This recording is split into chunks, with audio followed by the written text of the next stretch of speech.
Welcome back to our channel Yoshith vlogs. మీరు ఎవరైనా మన ఛానల్ కొత్తగా చూస్తుంటే సబ్స్క్రైబ్ చేయడం మాత్రం మర్చిపోకండి. ఇప్పుడైతే నేను మగ్గం జాకెట్స్, నా దగ్గర ఉన్నటువంటి కొన్ని మగ్గం జాకెట్స్ చూపిస్తాను. అవి ఎలా ఉన్నాయో కామెంట్ సెక్షన్లో అయితే కామెంట్ చేయండి. మీకు ఫస్ట్ డిజైన్ వచ్చేసి నా దగ్గర ఉండేది ఇది హ్యాండ్స్ అయితే ఇలా వచ్చాయి. నాకు ఇది ఎంత పడింది అంటే నాకు 1700 అయితే పడింది. వర్క్కి 1700 అయితే తీసుకున్నారనమాట. కానీ ఇది స్టిచ్చింగ్ అంతా కలిపి నాకు 2300 అయితే పడింది. చూడండి, ఇది ఒక బ్లౌజు. దీనికి సింపుల్గా ఇలా అయితే వేయించుకున్నాను అనమాట. ఇది ఒక బ్లౌజు. వర్క్ అయితే ఇలా అయితే వచ్చింది. ఇది నేను వేయించుకొని కూడా 2 ఇయర్స్ అయితే పైన అయితే అయిపోయింది. ఇంకోటి నెక్స్ట్ వచ్చేసి ఇది శ్రీమంతానికి మా హస్బెండ్ తీసిచ్చిన శారీకి మా అమ్మ వేయించిన వర్క్ అనమాట. ఇది 2700 ఏమో పడింది. వాళ్ళు ఎక్కువగానే తీసుకున్నారు నా దగ్గర మనీ, అంటే ఎక్కువగానే తీసుకున్నారు. మరి ఎందుకు తీసుకున్నారో ఏంటో మనం అయితే ఇంకేం ఆర్గ్యూ చేయలేం కదా వర్క్ నచ్చినప్పుడు. ఇదైతే మా అమ్మ ఇలా వేయించింది, లాంగ్ హ్యాండ్స్ పెట్టి ఇలా వేయించింది. నా దగ్గర ఉంది 4x4 అనమాట. ఆ 4x4 చూపిస్తాను. ఇది 2700 అనేది పడేది. ఇది స్టిచ్చింగ్ అంతా కూడా బాగానే కుట్టించారు. కానీ ఇది బ్లౌజ్, ఈ లాంగ్ హ్యాండ్స్ అయితే పెట్టుకున్నాను, ఎల్బో హ్యాండ్స్. నెక్స్ట్ వచ్చేసి ఇది సింపుల్. ఈ హ్యాండ్స్ వచ్చేసి ఈ వర్క్ నా ఫ్రెండ్ వేయించింది అనమాట. తన పేరు ప్రియాంక వచ్చింది. ఇది నాకు సింపుల్గానే తను వేయించుకొని ఉంటే నేను అడగబట్టి వేయించింది అనమాట. నిజంగానే నాకైతే చాలా నచ్చింది. కానీ ఇది బయట వేయించుకోవాలన్నా కూడా మనకి కాస్ట్ ఎక్కువే తీసుకుంటారు.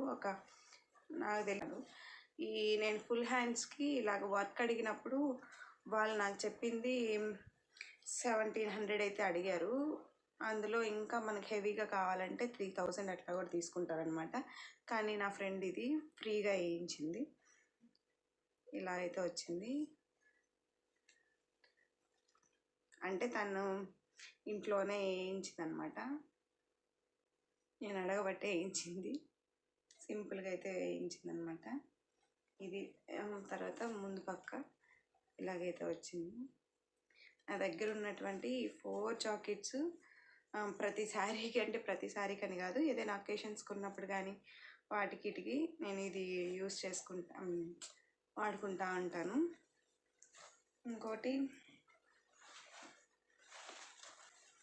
నేను శారీస్ ఎక్కువ యూస్ చేయను కాబట్టి నేను తీసుకుంటాను. ఇది 800 అనమాట. దీని శారీ 800 శారీలో తీసుకున్నటువంటిది. కానీ టైలర్ షాప్ అతను ఇట్లా అయితే కుట్టించాడు, అంత చెడు కొట్టేశాడు అనమాట. మంచిగా అయితే టైలర్ షాప్ వాళ్ళు ఎందుకు అలా చేస్తారో తెలియదు. మనమైతే కొద్దిగా మనీ పెట్టుకున్న శారీస్ కూడా చాలా వరకు వర్క్ అంతా వేయించకుండా, అంటే మంచిగా కుట్టకుండా పాడు చేస్తూ ఉంటారనమాట. అలాంటి పాడు చేసే వాళ్ళకి మనం ఏం చెప్పగలం. ఇదైతే పాడైపోయింది. హ్యాండ్స్ దగ్గర అంతా టైట్గా కుట్టేశాడు ఇక్కడ. అదే ఈ బ్లౌజ్ అంతా చెడ కొట్టేశాడు అనమాట. బ్యాక్ సైడ్ ఏమో ఇలాగ ఒక సింపుల్ బటన్ అయితే పెట్టేశాడు. సింపుల్గా కుట్టించుకున్నాను అనమాట. ఎక్కువగా ఏం లేదు. నేను శారీస్ ఎక్కువ యూస్ చేయను కాబట్టి అలా కుట్టించుకున్నాను. ఇంకా లాస్ట్ వన్ ఇది హ్యాండ్స్కి అంతా ఇలాగైతే వచ్చింది. ఇలా అయితే వేయించుకున్నాను.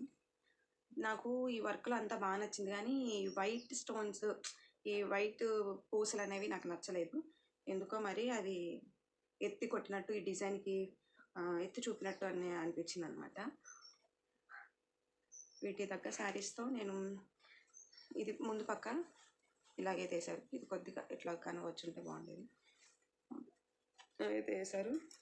ఇంకా నెక్స్ట్ ఇది వర్క్ అంతా ఇది అరౌండింగ్ ఎంత పడింది, 2900 ఎంత తీసుకున్నారనమాట ఈ వర్క్కి. హ్యాండ్స్ అంతా ఇలా వచ్చింది. ఇది కూడా లాంగ్ హ్యాండ్సే పెట్టుకున్నాను. ఇవి థ్రెడ్స్ నార్మల్గానే కుట్టించాను అనమాట. ఏమి అంతగా హెవీ ఏం లేదు. సింపుల్గా నాకున్నట్టు నా స్తోమత తగ్గట్టు నేనైతే ఇలా వేయించుకున్నాను అనమాట. ఎవరికైనా కనుక నచ్చినట్లయితే కామెంట్ సెక్షన్. For watching.